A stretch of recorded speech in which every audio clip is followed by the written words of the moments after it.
Hey yo, how you guys doing? Here's your teacher Carlos and today we're going to talk about be.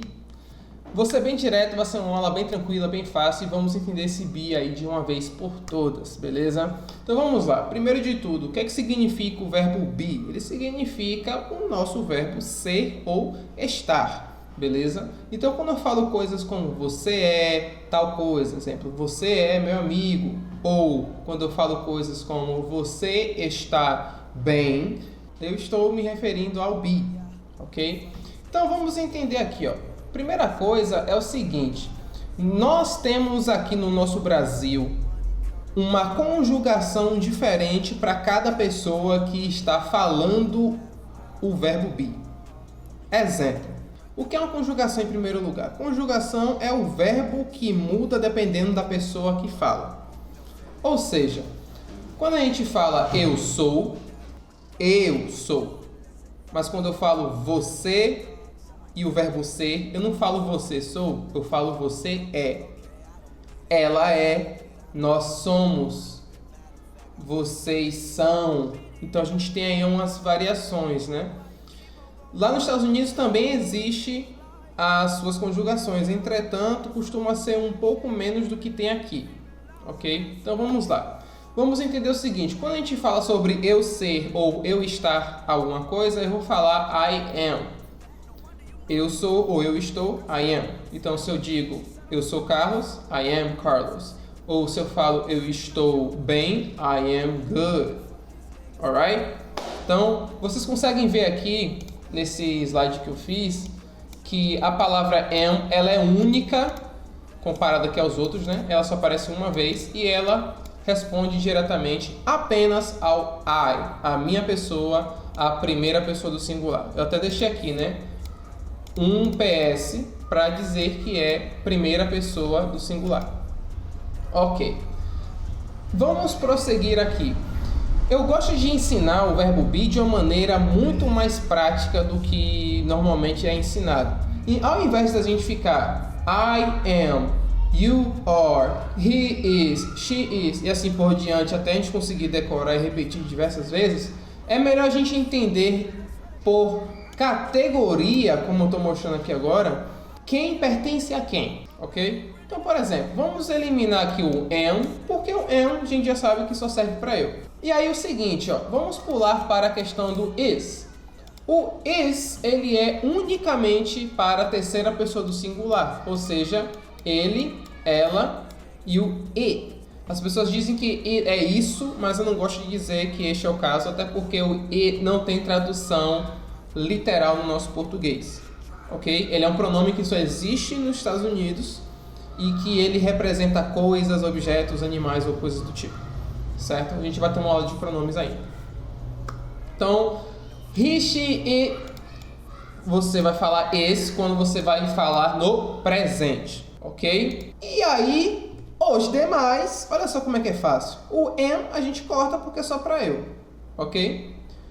O is para a terceira do singular e o resto é are. Prontinho.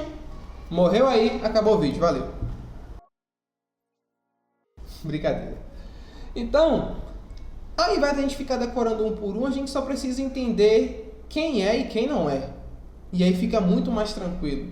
Então, pensa comigo. Se eu falo a palavra we, você na sua mente tem que pensar o quê? Pô, nós não faz parte da terceira pessoa do singular. Então é are. Então quando você for falar nós somos, você vai falar we are, ao invés de we is. We are the champions, por exemplo. Ok? Então, vamos trabalhar dessa forma, ok? Terceira pessoa do singular is, o resto are. Com exceção do I, no caso, que ele tem ali o am. E olha só que delícia! O mesmo serve para o passado. Olha só que coisa boa. Ou seja, onde tem terceira pessoa do singular, é o was. Olha só, é o was. E onde tem eu também é o was. Ok? Então, onde tem terceira pessoa do singular é o was. E o resto é were. Acabou. Ou seja, A mesma lógica que nós utilizamos para is e are, a gente também utiliza para was e were, porque onde tem um, também tem um outro.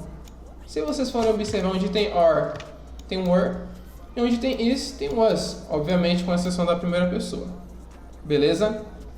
Seguinte, eu quero falar com vocês em relação à utilização de alguns desses verbos. Vamos lá. Aqui, como eu falei para vocês agora há pouco, o exemplo, né? Poxa, we não faz parte da terceira pessoa do singular, então eu vou falar we are, ao invés de we is, porque vai soar estranho. Entretanto, é um erro? É, mas existem alguns erros que são aceitáveis socialmente de você utilizar no inglês, de você usufruir no inglês. No português também existem esses erros. Eu costumo dizer que existem alguns erros que são aceitáveis e outros não, socialmente falando. Exemplo, no português, quando a gente fala a gente vai, tá completamente certo.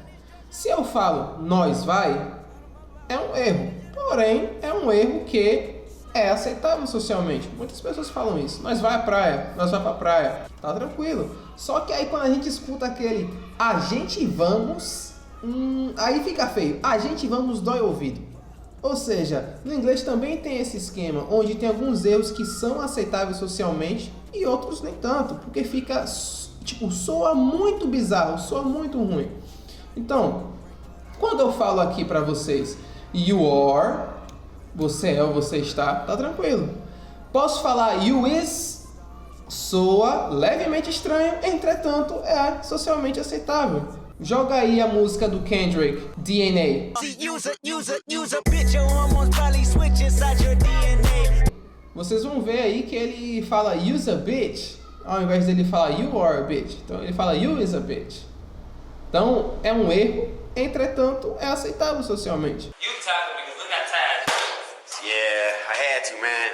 Um outro exemplo é quando a gente fala you were, que é a forma certa, mas às vezes a gente pode acabar falando you was, o que na teoria aqui está errado, só que é um erro que é aceitável socialmente. Então eu posso falar you was right, como por exemplo na música do Lucifer. Yeah, alright. You was right, I was wrong. Yeah, I should've never ever took her home. Ou seja, é basicamente isso, não tem nenhum segredo. Uma outra coisa é, como é que eu vou saber quando é ser e quando é estar? Bem, por contexto. Muitas das vezes, no inglês, assim como no português, vai ter inúmeras situações onde vamos entender as coisas por contexto, certo? Por exemplo, se eu falar no seco assim a palavra manga, qual a primeira coisa que vem na sua mente? Talvez você que esteja assistindo tenha pensado na fruta.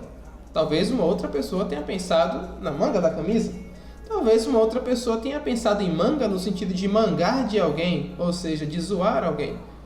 Ou seja, existem diversas formas que a gente pode interpretar uma coisa dependendo do contexto. Se eu falar assim, por favor, você pode pegar uma manga para mim? Olha só que situação. Talvez você pegue a fruta. Ou talvez a gente trabalhe em uma fábrica de costura e você vai ter que pegar uma peça de manga para poder costurar. Então, se eu falo, por exemplo, he is my friend, eu estou dizendo o quê? Que ele está meu amigo ou que ele é meu amigo? Se eu falo I'm Carlos, eu estou dizendo que eu sou Carlos ou que eu estou Carlos? Então, é a questão mesmo de contexto que a gente vai estar desenvolvendo, certo? Aqui eu não vou falar sobre o will nesse vídeo, porque eu não considero o will como parte do verbo be. Em algumas situações você vai ver aí no Google, né, se vocês colocarem be, verbo to be, vocês vão ver que vai ter o will junto. Eu não gosto de considerar ele, até porque be é ser ou estar, correto?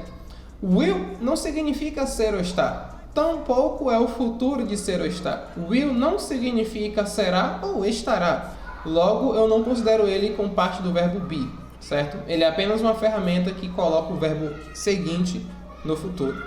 Apenas isso, ok? Então, esse é o vídeo de hoje. This is today's video. And I want to thank you guys for being here. Wish you guys have a great day, great afternoon, or great night. I don't know. Take care of yourselves, drink water, be hydrated, and I'll see y'all next video. Peace. Fuck these niggas cause they always being extra. All these diamonds on me, I don't feel no pressure. Money coming in like I am an investor. She tried to take a break but I already left her. Whoa. When I'm in my car, yeah, whoa. Look up at the stars just like whoa. No feelings involved, yeah, no feelings involved. Put that on my dog.